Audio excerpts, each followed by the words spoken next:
Hello my dear students, कैसे हैं आप लोग। आज के इस वीडियो में मैं आपके साथ डिस्कस करने वाला हूं क्लास 10th के चैप्टर सर्कल्स की एक सिंपल सी प्रॉब्लम। इस प्रॉब्लम में आपको दो सर्कल्स दिए हुए हैं और यह बोला गया है कि ये दोनों सर्कल्स कोसेंट्रिक है। कोसेंट्रिक सर्कल्स होने का यह मतलब है कि इन दोनों सर्कल्स का जो सेंटर है वो कॉमन है, एक ही है। मतलब ये जो छोटा सर्कल इसका सेंटर भी O है और ये जो बड़ा सर्कल है इसका सेंटर भी O है। तो इस तरह से ये दोनों सर्कल्स कोसेंट्रिक सर्कल्स हो गए। फिर आपको दिया हुआ है कि जो बड़ा सर्कल है इसकी रेडियस है 5 सेंटीमीटर। तो मैं यहां पे मार्क कर देता हूं। देखिए ये जो बड़े सर्कल की जो रेडियस है वो है 5 सेंटीमीटर। मतलब इसका मतलब ये जो लाइन सेगमेंट OA है वो है 5 सेंटीमीटर। फिर आपको यह बताया गया है कि ये जो छोटे सर्कल है, ये जो छोटा सर्कल है इसकी रेडियस है 3 सेंटीमीटर। इसका मतलब ये जो लाइन सेगमेंट OP है ये हो गई 3 सेंटीमीटर। तो आपको क्या दिया गया है, दो कोसेंट्रिक सर्कल्स जिसका सेंटर O है, बड़े सर्कल की रेडियस है 5 सेंटीमीटर, छोटे सर्कल की रेडियस है 3 सेंटीमीटर। और यहां पर एक कॉर्ड ड्रॉ की गई है। ये कॉर्ड बड़े सर्कल की तो कॉर्ड है, लेकिन छोटे सर्कल के लिए ये एक टेंजेंट है। तो ये एक ऐसी कॉर्ड है जो बड़े सर्कल के लिए तो कॉर्ड है, ठीक है, लेकिन छोटे सर्कल के लिए टेंजेंट है। आप ये कह सकते हैं कि ऐसी टेंजेंट है छोटे सर्कल की जो बड़े सर्कल के लिए कॉर्ड है। आप किसी भी तरह से बोल सकते हैं।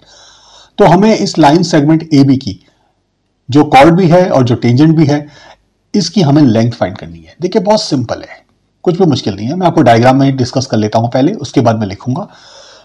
देखिए यहां पर ये जो छोटे सर्कल को देखिए, छोटे सर्कल की रेडियस है 3 सेंटीमीटर। तो OP क्या हुई, रेडियस। और छोटे सर्कल के लिए ये लाइन सेगमेंट AB क्या है, टेंजेंट। और हम जानते हैं कि जो रेडियस होती है वो टेंजेंट के परपेंडिकुलर होती है। कहां पर, at the point of contact. मतलब ये जो लाइन सेगमेंट OP है ये लाइन सेगमेंट AB के परपेंडिकुलर होगी। तो ये जो ट्रायंगल हुआ, ट्रायंगल OAP, ये क्या हुआ, राइट एंगल ट्रायंगल हुआ।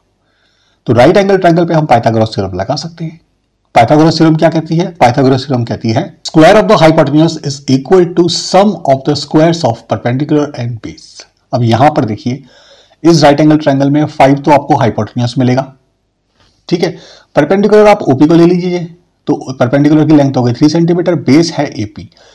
तो मैं यहां पे लिख सकता हूं 5 square is equal to 3 square plus AP square. इसको सिंप्लीफाई करेंगे, सिंप्लीफाई करने पर हमें मिलता है AP square is equal to 16। तो हम कह सकते हैं AP is equal to 4 centimetre, ठीक है। तो AP की लेंथ आ गई 4 सेंटीमीटर। मैं यहां पे मार्क कर देता हूं, AP कितना हो गया, 4 सेंटीमीटर। अब यहां पे देखिए, अब छोटे सर्कल को भूल जाइए, अब आप बड़े सर्कल पे कॉन्सेंट्रेट कीजिए।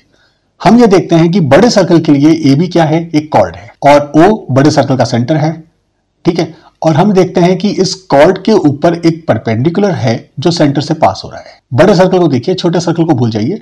बड़े सर्कल की जो कॉर्ड है वो है कॉर्ड AB और कॉर्ड AB पर सेंटर से परपेंडिकुलर आ रहा है। जो सेंटर से परपेंडिकुलर आ रहा है कॉर्ड AB पे, उसका फुट ऑफ द परपेंडिकुलर है P। अगर किसी सर्कल के कॉर्ड पर सेंटर से परपेंडिकुलर गिराया जाता है तो वो परपेंडिकुलर क्या करता है, उस कॉर्ड को 2 इक्वल पार्ट्स में डिवाइड कर देता है, ठीक है ना। ये जो AB लाइन सेगमेंट है बड़े सर्कल के लिए कॉर्ड है और ये जो OP है ये बड़े सर्कल के लिए क्या है, सेंटर से इस कॉर्ड पे गिराया हुआ एक परपेंडिकुलर है जो इस कॉर्ड AB को 2 पार्ट्स में डिवाइड कर रहा है। इसका मतलब AP is equal to PB। तो मैं कह सकता हूं अगर AP 4 सेंटीमीटर है तो AB क्या होना चाहिए, ट्वाइस ऑफ AP, जो कि है 4 सेंटीमीटर। तो ट्वाइस ऑफ AP क्या हुआ, 8 सेंटीमीटर बन जाएगा। तो मैं लिखूंगा जो लेंथ ऑफ AB है वो है 8 सेंटीमीटर।